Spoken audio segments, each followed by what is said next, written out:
तमाम दोस्त अहबाब को अस्सलाम वालेकुम। शुक्रगुजार हैं जनाब साजिद साहब दे जना इतनियां हसीन हस्तियां दे दीदार कराए। जप्पा साहब दे दीदार हो गए, दीगर साजा कराम दे इजाज़त साहिब सदर दे नाल उर्दू तो आगाज़ करसा कि तमाम नफ़रतें जड़ से उखाड़ फेंकूंगा। तमाम नफ़रतें जड़ से उखाड़ फेंकूंगा। मेरा तहरीक मोहब्बत को आम करना है।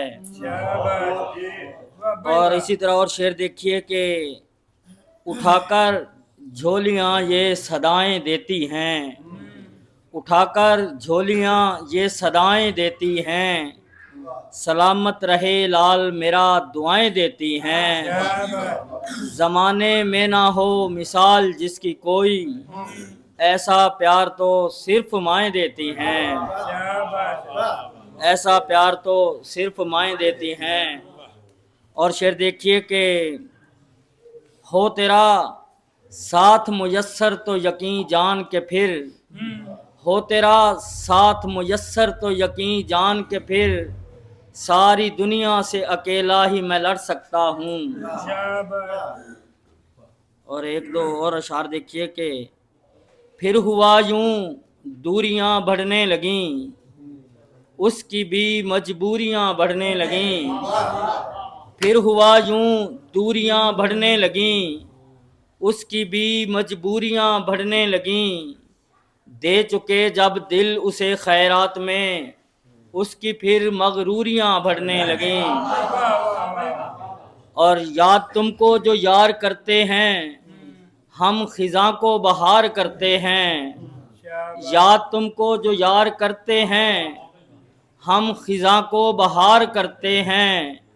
बेबसी का यूं लुत्फ लेते हैं, गम तुम्हारे शुमार करते हैं। एक शेर और उसके बाद पंजाबी।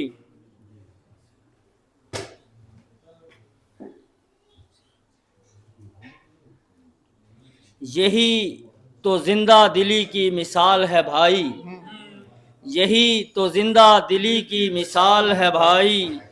हजार जख्म लगे फिर भी जी रहा हूँ मैं।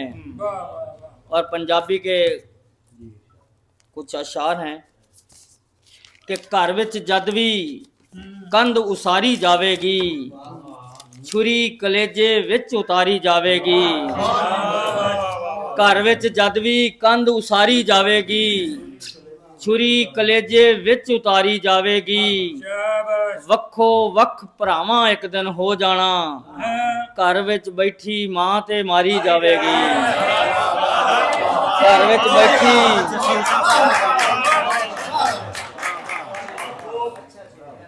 घर विच बैठी मां ते मारी जावेगी। और इसे तरह एक होर शेर वेखो कि हुण जुल्मां दी हद हो गई है, ते पहले तो भी वध हो गई है। हुण जुल्मां दी हद हो गई है, पहले तो भी वध हो गई है। चुप लग गई है मां नू आबद, जादी वेड़े कद हो गई है।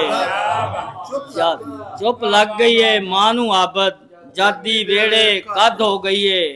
और इसी तरह मां के हवाले ने एक होर शेर वेख लो कि निੱਗੀ ਛਾਂ ਤੇ ਮੈਨੂੰ ਦੇ ਦਿਓ, ਠੰਡੀ ਥਾਂ ਤੇ ਮੈਨੂੰ ਦੇ ਦਿਓ।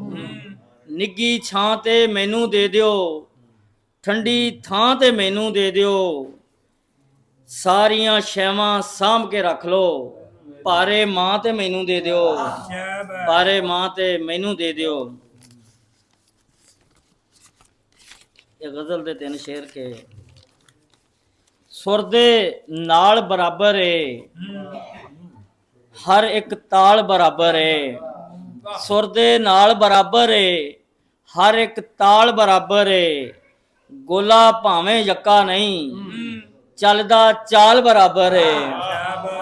ਗੋਲਾ ਭਾਵੇਂ ਯੱਕਾ ਨਹੀਂ, ਚੱਲਦਾ ਚਾਲ ਬਰਾਬਰ ਏ। ਤੇ ਉਹਨੇ ਮੇਰਾ ਹੋ ਜਾਣਾ ਏ, ਰੌਲਾ ਵਾਲ ਬਰਾਬਰ ਏ। ਉਹਨੇ ਮੇਰਾ ਹੋ ਜਾਣਾ ਹੈ, ਰੌਲਾ ਵਾਲ ਬਰਾਬਰ ਏ। ਔਰ ਸਾਡੇ ਨਾਲ ਤੇ ਵਾਹ ਨਹੀਂ ਪਿਆ ਨਾ, ਸਾਡੇ ਨਾਲ ਤੇ ਵਾਹ ਨਹੀਂ ਪਿਆ ਨਾ। ਮਤਲਬ ਸਿੱਧੀ ਰਾਹ ਨਹੀਂ ਪਿਆ ਨਾ। ਹੁਣ ਕਿਉਂ ਪਿੱਛੇ ਭੱਜਦਾ ਫਿਰਨਾ ਹੈ, ਗੈਰਾਂ ਕੋਲੋਂ ਘਾਹ ਨਹੀਂ ਪਿਆ ਨਾ, ਗੈਰਾਂ ਕੋਲੋਂ ਘਾਹ ਨਹੀਂ ਪਿਆ ਨਾ। ਬਹੁਤ ਸ਼ੁਕਰੀਆ।